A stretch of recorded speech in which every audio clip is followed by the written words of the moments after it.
Hello, my babies. Okay, we're going to do Jack and the Beanstalk. There once was a lazy boy named Jack who lived with his mother. They were poor indeed. They had no money and nothing left to eat.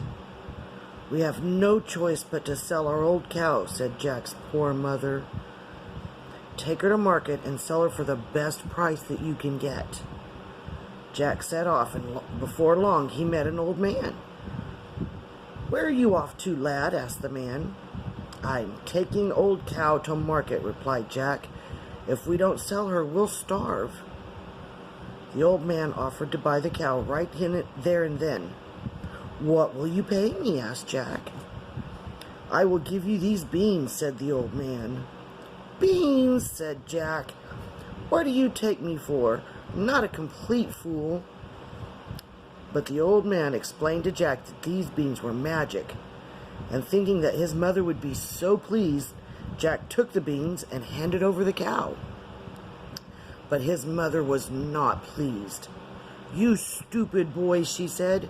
"We cannot live on a handful of beans."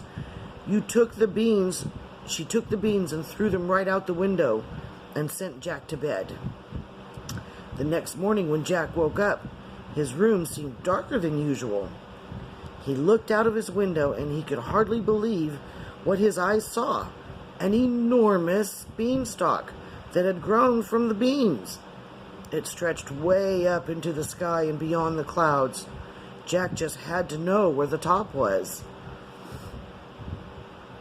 He started to climb the enormous stalk, pulling himself up bit by bit.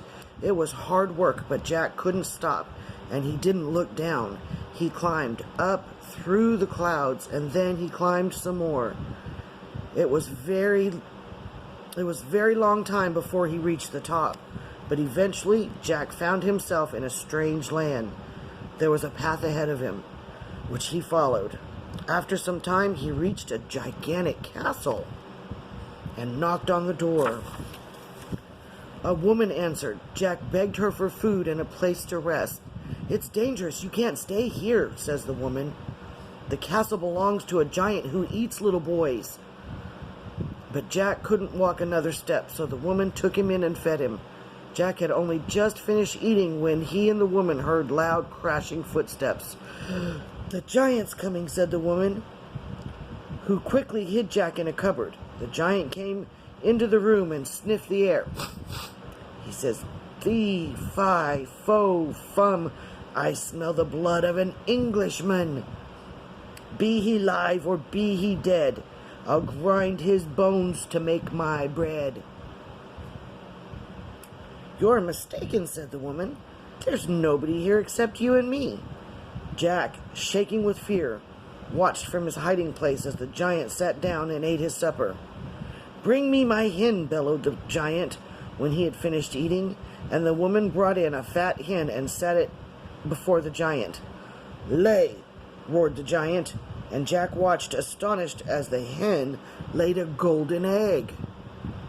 When the giant fell asleep, Jack tiptoed out from his hiding place, picking up the hen, and ran as fast as he could back down the beanstalk. When Jack showed his mother how the hen could lay eggs of pure gold, she was so delighted. "We will never be hungry again," she said. But Jack longed for more adventures and went back up the beanstalk to the castle. He cleverly disguised himself, so the woman agreed to let him come in again.